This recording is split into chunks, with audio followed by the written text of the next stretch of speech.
Hey, mamas, you are listening to the Motherhood is Ghetto podcast. We all know motherhood can be a beautiful thing, but girl, it can also be ghetto. Join me as we discuss some of the best and worst parts of being a mom raising kids, all while trying to figure out this thing called life. This ghetto is a safe space, mamas. So, welcome to the hood.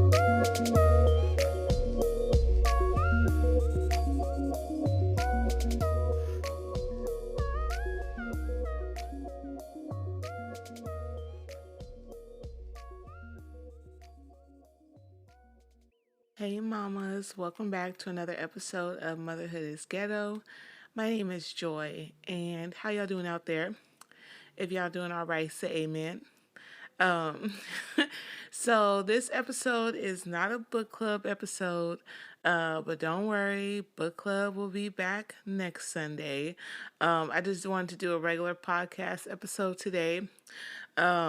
But I didn't want to hit you guys with a double podcast because I feel like I'm doing really well being consistent and recording once a week. And so in this groove feels good to me. And before I get all the way into it, you will probably hear my son screaming throughout this podcast. Please do not worry. He is okay. He is having a funky good time in his room, and he's just happy and excited. Amen. Okay. So, but yeah, this groove of me recording every week and posting every week feels good for me. It feels comfortable for me. So I'm going to keep doing that. And I'm not experiencing any burnout or any feelings of burnout. So this is working for me. I finally found a groove. So yeah, this week's episode, we're just going to do a regular podcast episode. And then next week we'll pick back up with our book. And speaking of the book, I hope you guys are finding value in the book that we're reading and also value in the book club. So yeah, it's been pretty fun doing the book club stuff. But anywho, just to kind of catch you guys up,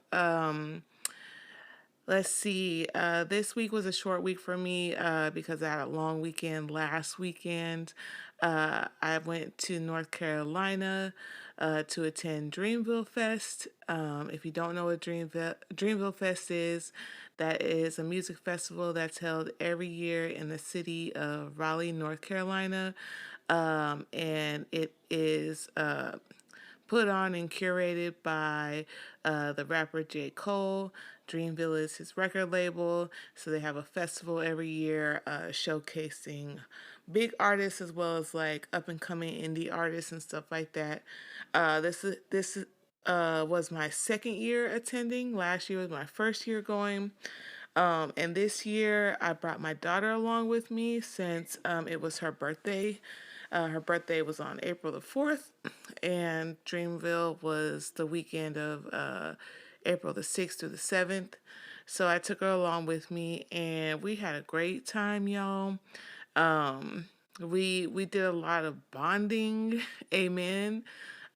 We did a lot of laughing, a lot of joking, and we just had a really good time. We had a good time. We vibed. We listened to some good music. We ate some good food. Um, I posted some highlights on my personal Instagram. So if you are not already following me over there, you can follow me over there too. It is Joy, Joi underscore B, like the letter, or B like boy, underscore Thompson, but it's not spelled out. I can't remember how I spelled it on Instagram, but it's like missing the vowels or something like that. I don't know, but some of my reels on the Motherhood is Ghetto Instagram have me tagged in them. So if you want to find me, you could just find me on there. But we had a great time. We had a great trip. Um, I got a little bit of sunburn. I don't know. I thought for me growing up in California all my life and then living here in Vegas for the last like 19 years, or this year should be 20 years. Um, I've never experienced sunburn, and then I go to North Carolina and I experience sunburn. It's wild. So, but either way, it was still a good time. Um, so yeah, like I said, this was like a short work week for me. Um, work week was pretty good. Had a really great week. Got some new team members on my team, so that's always fun. And yeah, this week has been pretty good.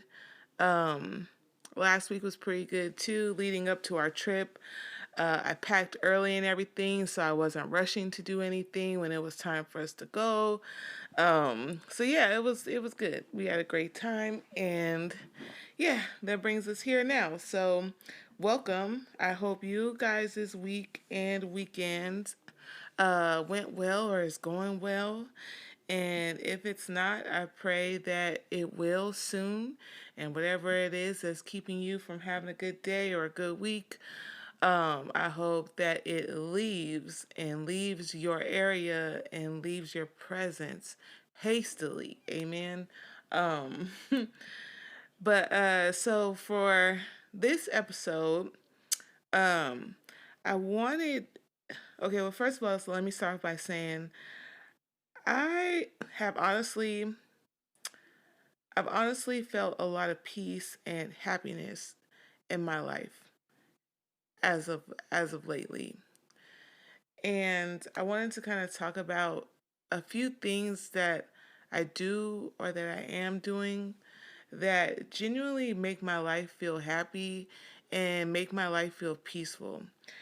And I know that we as mothers we struggle with finding that balance where like our children are happy, we're happy, our partner's happy, our families like siblings, parents and stuff are happy, like, and we want to do our best to make sure everyone is happy, like before we ourselves like take care of our own happiness.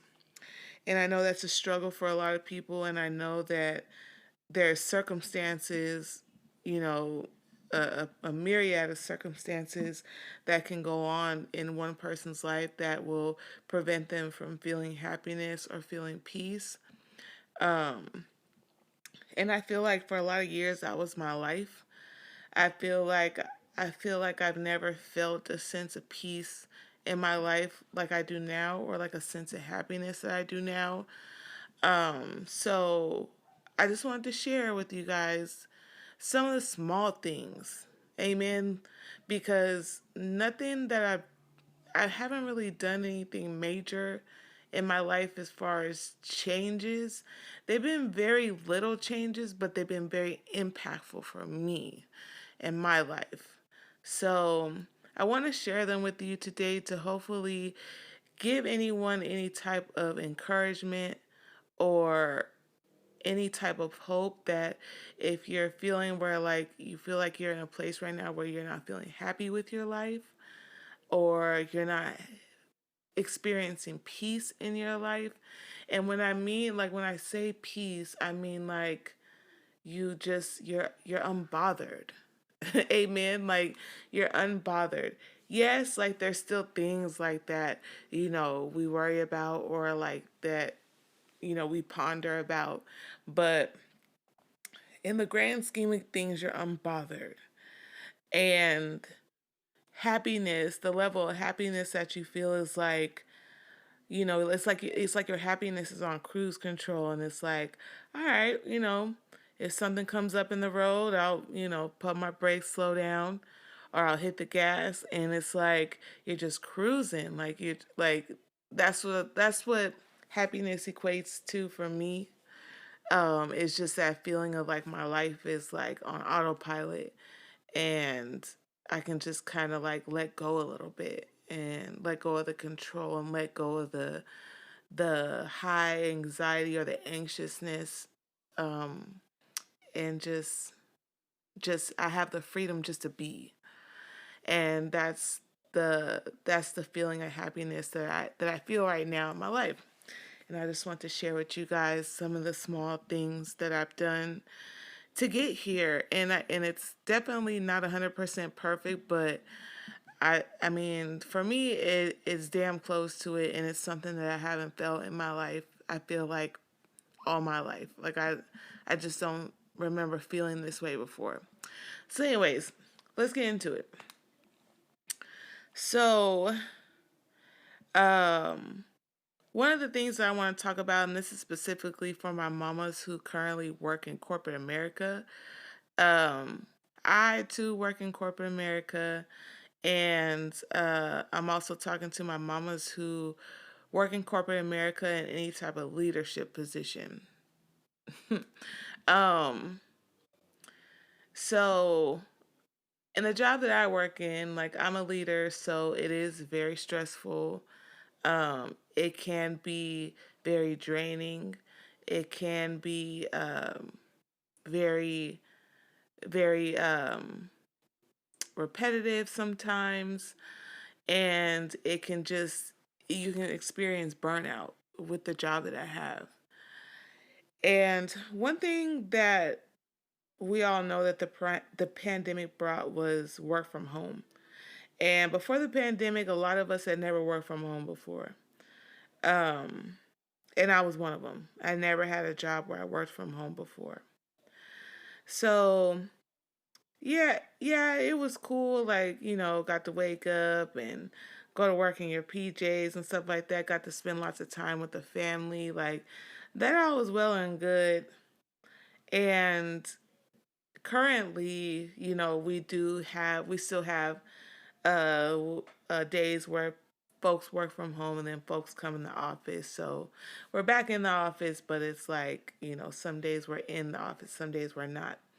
And leadership, you know, they have um, they have the option or the choice or whatever to work from home as well on certain days.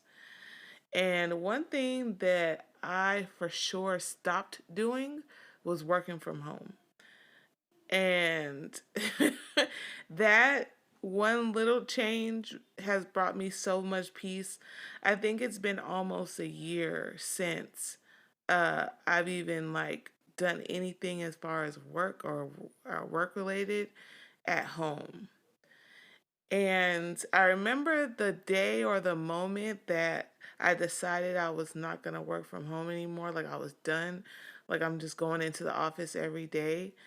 It was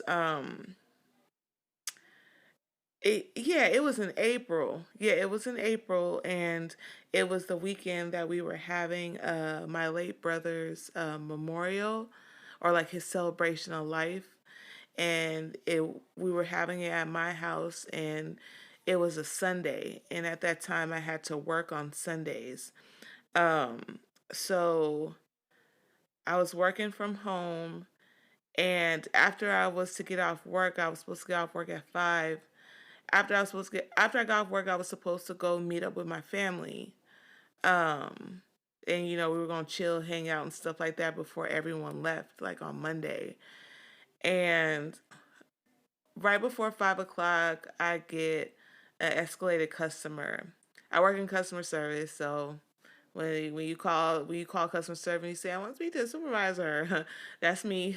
So I got an escalation right before 5, so I took the call, and this person on the other line, like he's hollering at me. He's upset, he's cursing, he's rude, all that stuff. And as I'm sitting there in my at my dining room table where me and my children like eat, and where we share our stories and laugh and all that stuff, at my dining room table, I got these headphones on, and some stranger that I don't even know, is cussing me the fuck out whilst I'm in my own home, like where it's supposed to be the most peaceful place for me on earth, and the place that where I can just go, where I can get away from things and just be at peace. I got some motherfucker in my ear yelling and screaming at me, disrespecting me. You know what I'm saying? Like, And once I got done with him and I was done, and the fact that I was on the call until like 6 o'clock. So I had was supposed to have been met up with my family, all that stuff, and I was still on this phone. But when I finally got off, I was like, "Yeah, I'm done," because I'll be damned if I have to sit in my own home and take calls from irate customers cussing me out while I'm supposed to be in the place that is supposed to bring me the most peace and the most joy. And I was like, "Yeah, no, I'm not doing this no more. If I have to get yelled at, I'm gonna be up in the in the people's establishment. I'm not gonna be in my own home getting cussed out, cause don't nobody cuss me out in my own home." And I know it sounds silly, but well, I'm not going for that. So that was the day I decided. I was like, I'm no longer working from home. Um, yeah, so that's how it's been. And I know a lot of people like it working from home is beneficial, like especially like if your child is sick, and you still gotta work, so it prevents you from calling out. That no longer matters to me. If one of my kids is sick, I call out. Like if I have to stay home, I call out. I'm not working at home. I'm not doing it. And since making that change a year ago, I find it so peaceful to when I leave work, knowing in my mind mentally that I'm done with it. Like I'm done with work today. Like nothing. And for a long time after that, I was still bringing my laptop home, but I wasn't doing any work from home. I even stopped bringing that motherfucker home. Amen. I leave that laptop right at work, and I go on about my merry way. And what it's done for me, like for my peace, like just as a leader and a supervisor, like there if there's any mamas out there that work in corporate America and you're a leader, you already know your salary, so like you're supposed to be available 24/7. But I can't be available 24/7. I refuse to be available 24/7. The only people that I am available to 24/7 are my children, my parents, my brothers, and my husband's kids. I even have I even have a curfew on my phone. Like my phone goes into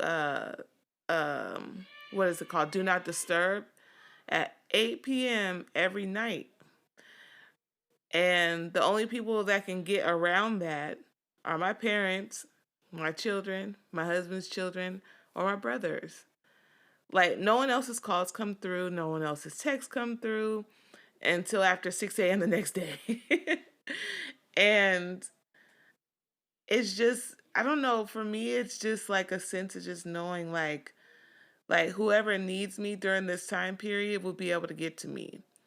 And as far as work goes, like you cannot need me that bad. Like you cannot need me that bad. There's nothing that you need as urgent, and if it is, then you're gonna have to handle it yourself because I don't have my laptop and I can't do no work. So and I don't know, like for me, for my job, like taking my laptop home isn't like a mandatory thing.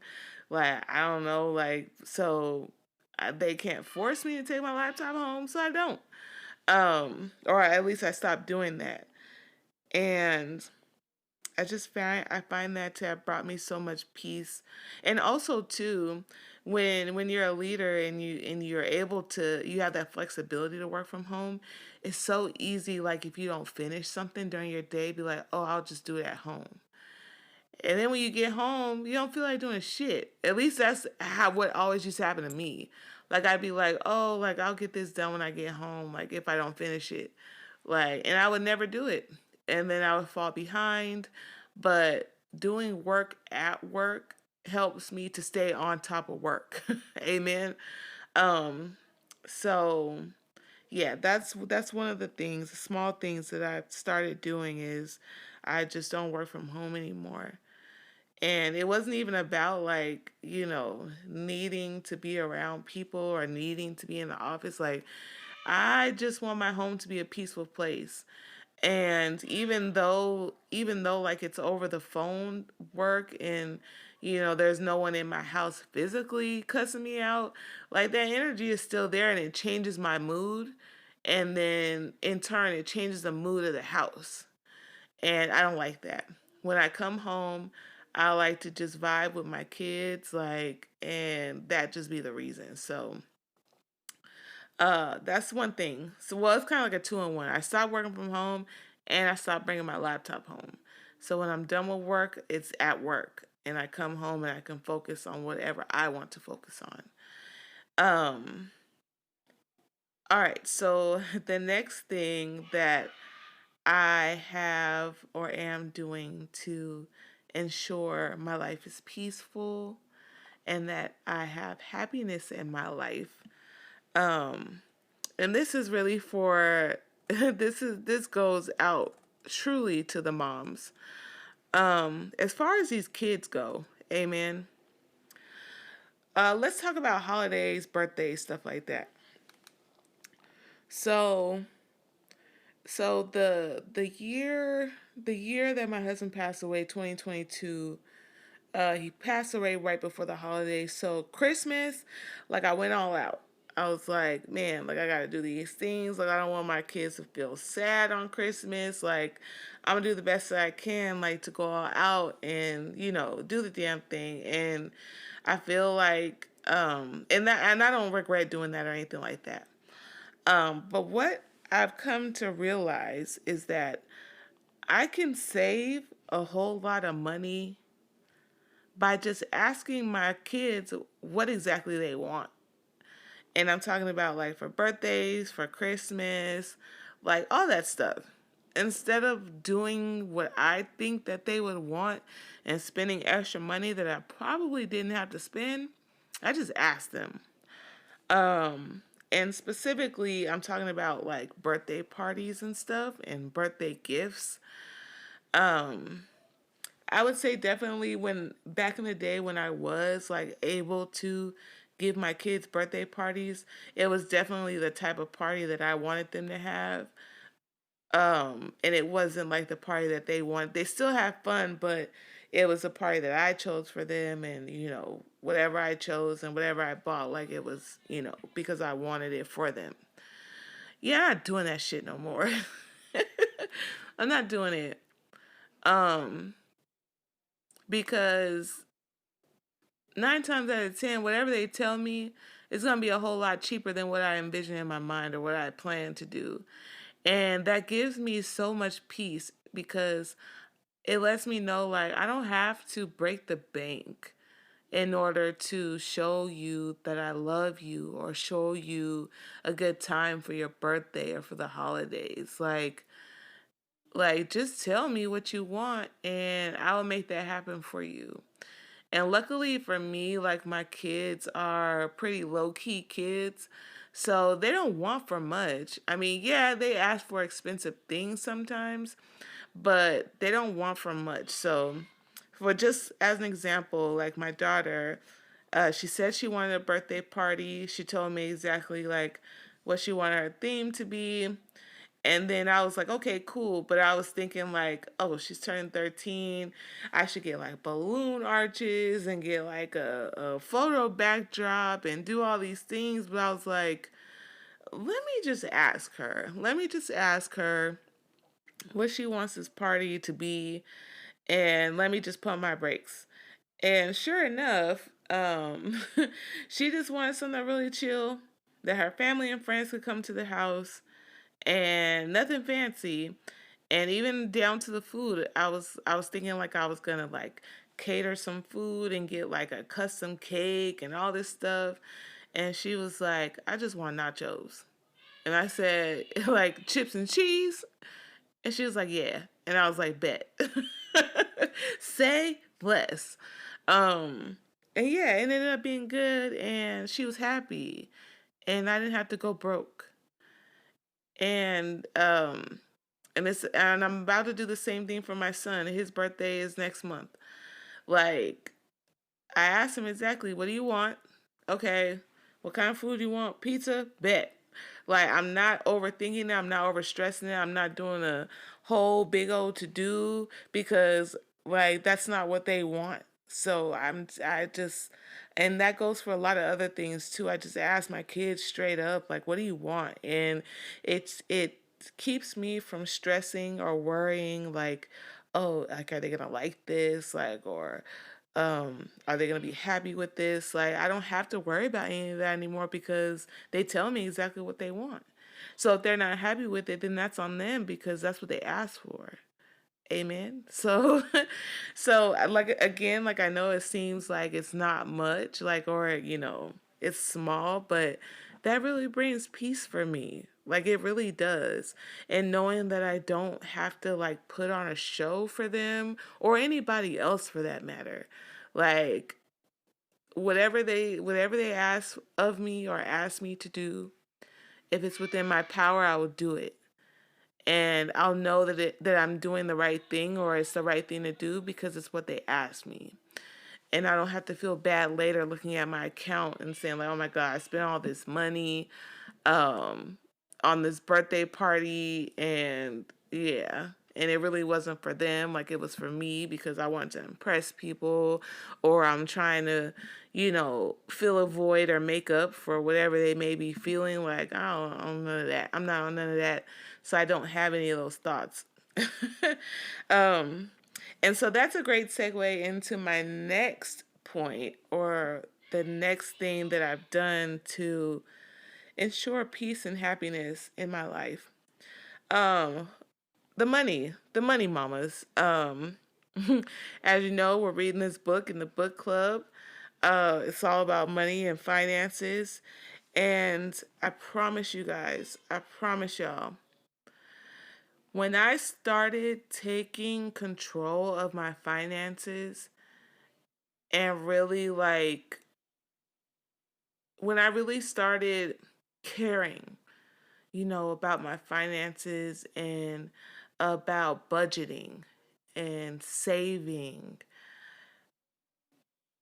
It really it really does help me to feel less stress about money or around money. Ever since I've started, tracking my spending, making sure that I'm not just like impulse buying or buying things that I really don't need and actually stopping to think before I buy something, like if it's something that I need or if it's something that I want or if it's something that can wait a little bit that I can save up for or is it something that I need right now, putting away money like to save for a rainy day or an emergency or anything like that. Once I got into the habit of that, into that mindset, it honestly made me feel a level of freedom that I've never felt before because I've always been broke. I've always been broke. Well, I'll say like before like I had any kids and before I was in any type of relationship and when I was just working and I was working two jobs and I only had to support me, like that was the only other time where I wasn't broke. But it's been a long time since then, and most of my adult life, I've been broke. And not to say that like I'm rich now or anything, or I'm balling out of control, but I with my money, I'm comfortable to where like I'm not stressed about money at this point in time. I'm not worried about, where money is going to come from next or not having enough. Like that's just things that like I'm not worried about anymore because I've done I've done and I'm doing the work. Like I have, you know, a savings routine or a savings pattern and I'm putting money away for a rainy day. And I'm very clear on my finances. I'm not afraid to look at my bank account anymore and afraid of what I spent. I know exactly what I spent because I planned for it. I budgeted for it. So That alone gives me a level of peace that for me, like, it's just unmatched, and it's a level of peace that I've never experienced before, and I love it. Like, I love it here. Like I said, like, I still work hard every day like the next person, and but it's just, it's good, like, to see like the fruits of your labor, and not to turn around and like be broke again. And that's why I felt like it was, for the book that we're reading in the book club, I felt like it was a good book to start with, because like we all need to get our money right and get our finances together. And for whatever reasons you have for doing that, or whatever reason you got to find, or whatever motivation you got to find, like, you got to do it, because not only, will it set you up for success, but it'll give you a peace of mind as you go about, your day-to-day life, that like nothing else can come close to doing for you. And just that alone, like, it's taking a whole load off. Just knowing that, okay, if this happens, we cool, or if that happens, we cool. Like, and I don't know, like, I just find a lot of peace in having my finances in order. So, um, yeah, that's my public service announcement. Like, let's get our money together. If you haven't been listening to book club episodes, come on, join the book club.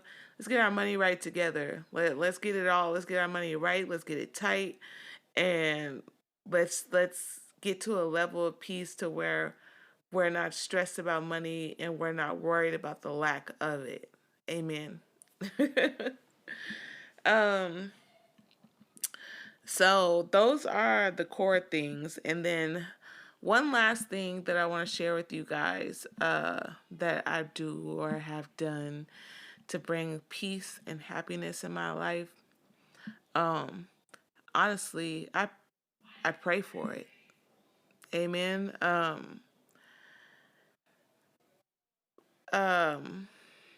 after the pandemic hit, like in 2020, I think that was when I kind of discovered, like, I always knew about spirituality, but like I really didn't like practice it or anything like that.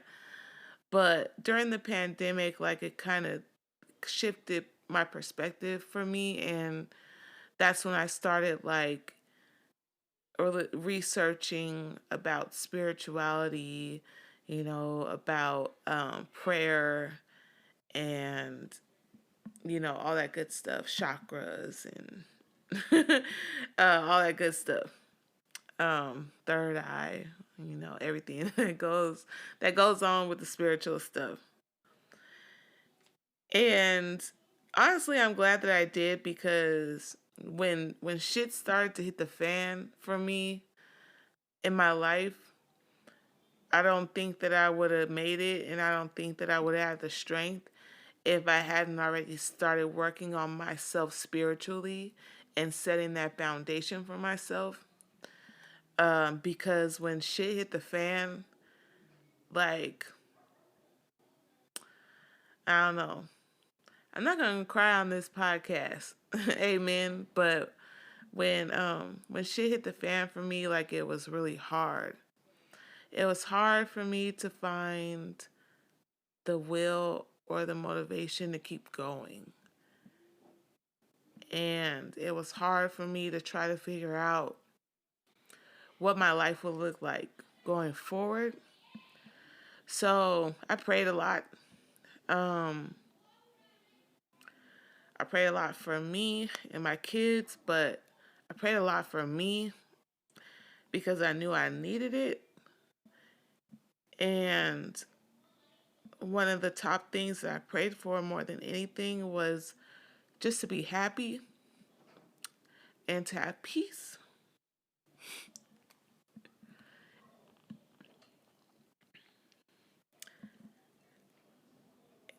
And I feel like every day, I'm living in my prayer. And like I said, like I don't have like I don't have much. I don't have millions of dollars to my name. Like I don't drive like the best whip. Like I don't have the best house. But y'all, like when I tell you like I'm happy and I'm at peace, like I mean it. And I pray for it every day. I prayed for it every day. And I didn't care how, like in what way, shape, or form it came in. Like I prayed for it. And like God really showed up for me. Like he keeps showing up for me. And it's in the most subtle and small ways. It's not anything big or extravagant. Like it's in the smallest ways God shows up for me. And up until this point, like everything that I prayed for, like it's happening. Like it's happening for me and it's happening for my kids. And I would say like hands down, like that's like the top thing that like what I do like to ensure like my peace and my happiness is I pray. Like I pray every day. I pray every day, all throughout the day. And it just brings me so much peace knowing that like God's got me. Like God's got me. And every day like I'm grateful and I'm thankful. And I just can't imagine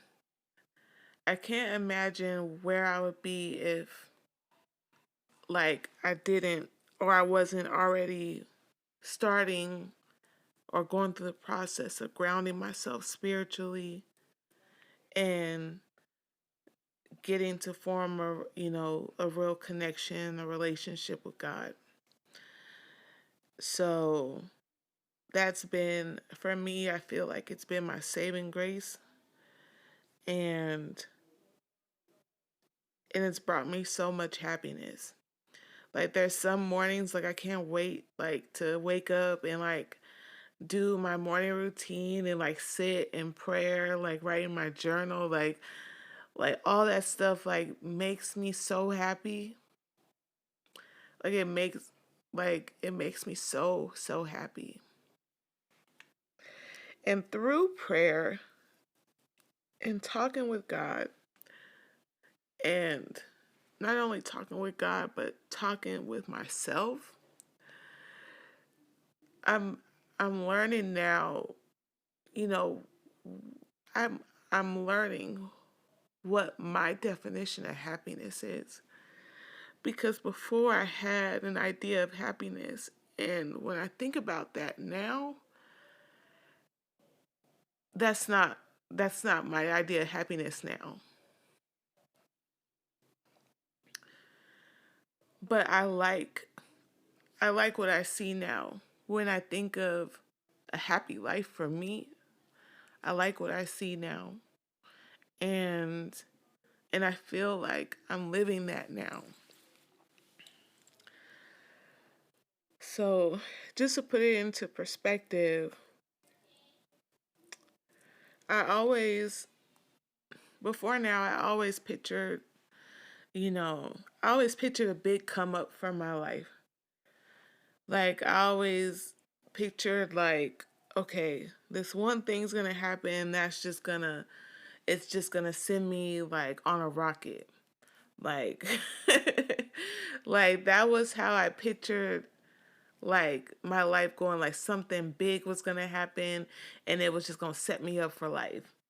Like, growing up I was into music and I played the saxophone, so I used to think in my head like, if I can just get in a band, like of someone like really big, like that, I just said like that's it, like that's all I need. like, and I'll be good. And then when my focus shifted and I wasn't doing the music anymore, um, and I was focused on my husband's dream of like being like this superstar producer, record label owner. And I was like, yeah, like we just need like that one hit, like that one artist, and it's just gonna skyrocket us. Like we're gonna have the mansions, we're gonna have the cars, we're gonna have the money, like all that stuff. And then when I started my own business, I was like, yeah, I'm gonna be a full-time entrepreneur. Like I'm gonna be running my own business, doing my own thing on my own time. And that's what's really gonna make me happy. That's what's gonna bring me happiness. It's having freedom, not having to get up and go to a job anymore, not having to do what other people tell me what to do. Like that's gonna make me happy. And through a lot of prayer and a lot of self-reflecting, um, and a lot of inner work, I found that that's not what's gonna make me happy. And and of course, like I love selling hair wraps. I love music. I love podcasts. And I like doing this, like what I'm doing right now. Like I love doing this. And of course, it would be lovely, like to not have to get up on Monday and go to my job. That would be great. But I realized that, you know, that's not what I want anymore from my life. I don't want to be I don't want to be the boss anymore. Amen. Like I don't want to be the boss. I don't want to be not in that sense. I do still want to be a leader and I want to be an inspirational leader, but I want to do it in a different way. And I know I've talked to you guys about like motivational speaking and stuff like that, which is something like I'm still working on, like behind the scenes, like I'm practicing and you know doing things. I'm taking some webinars and stuff like that, like learning from some of the best behind the scenes because that's something that I do want to pursue. So I do still want to be a leader and do still want to be a voice, a voice for the people whoever that is or wherever form or capacity they come in. Like I want to be a voice. But um the glitz and glamour of entrepreneurship or that stuff, like it doesn't fascinate me anymore. It doesn't. And right now, like the way things are where I have like my streams of income and they're passive right now, and I have my main 9 to 5 and then I have my passive income. Like it's good for me. I'm happy. Like I'm not I'm not in lack of anything. Not lacking anything. And it's such a great feeling to have, to know that like of course like there's always room for growth and I'm welcome to the growth, but I'm welcome to the growth when it's supposed to happen or when it needs to happen in its own time. I'm not gonna rush it. I'm not gonna force it. And it's just having that knowing in my mind again just brings a level of peace that's unmatched for me. Like knowing that I don't have to be on social media every day to get sales on my website. I don't have to do that anymore. Or just knowing that I don't have to put out, two podcasts a week or, record every day to, I don't have to do that every day to know that people are going to listen because you guys are listening now. And I'm doing what feels good for me and my spirit and my heart. And y'all are still here and you're listening to it. So that's proof enough for me that what I'm doing like works. Like it works. And when it's time and when I'm ready to, you know, put put full force or, take it to the next level, then I'll know. Like I'll just know. And yeah, and it brings peace. Brings peace for me in my life. So that pretty much sums it up. That pretty much sums it up. Um and I just can't say it enough. Like I'm just in a place in my life right now where I'm happy. I'm genuinely happy. I'm not feeling like I'm lacking or missing anything. I feel at peace. My home feels peaceful. When I go out into the world, like I feel confident, like and I feel good within my spirit, and that's really all I care about. Yeah, that's really all I care about. And also too, I let go of what I feel in my mind that other people may think about me. Oh, I don't care. That's another thing too. It's another tip for y'all. That like do what you want and how you want to do it. Like it don't matter what anyone else thinks. Because at the end of the day, you're the one that gotta live with it. They can turn the channel. Like you can't turn the channel. You can turn the channel like as far as like how you want your life to go. If you want to stop doing things or start doing things, but like they can tune out like whenever they want to. But once you've done something, like if it wasn't for you, like and it didn't sit right with you, then you're the one that got to live with it. So don't be out here caring what these people think. Do whatever it is that you want to do.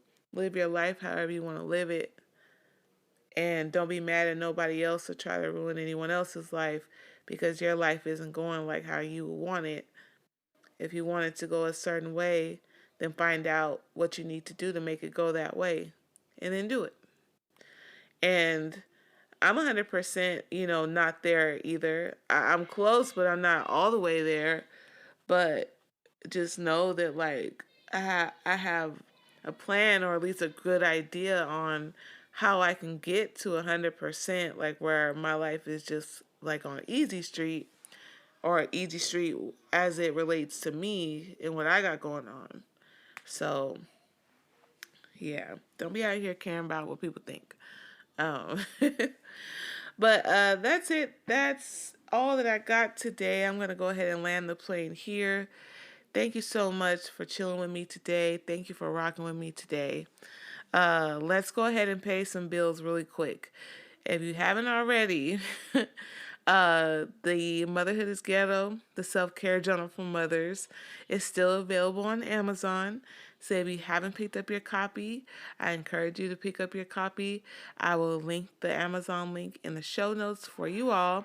Also, too, don't forget to follow me on Instagram at motherhood_is_ghetto. Keep up with me and the kids, laugh a little, all that good stuff. And then if you are a Spotify listener, please do your girl a huge favor. Do me two huge favors. One, hit that follow button so that way you can follow the podcast on Spotify. Two, leave a girl a review. Leave me a nice review. Whatever you gotta say, just say it with your chest. But I would really love the feedback. I would love for the algorithms to know that you're enjoying this so that way it will find other people like you and suggest my podcast to them because you like it. Amen. Um, so if you could do me those two huge favors, that would be lovely. If you're listening on Apple Podcasts or anywhere else, please like the podcast, follow it, share a review. I would love to hear your feedback. And thank you so much for listening. I hope you enjoyed the episode. Please share it with anyone who you think may find it helpful. And until next time, mamas. Thank you so much for listening to today's podcast. Don't forget to follow the podcast and share with anyone who you think may enjoy it. And follow me on Instagram at motherhood_ghetto. Also, feel free to DM me if you have any experiences, opinions, or views on motherhood you'd like me to share on the podcast. Until next time, mamas.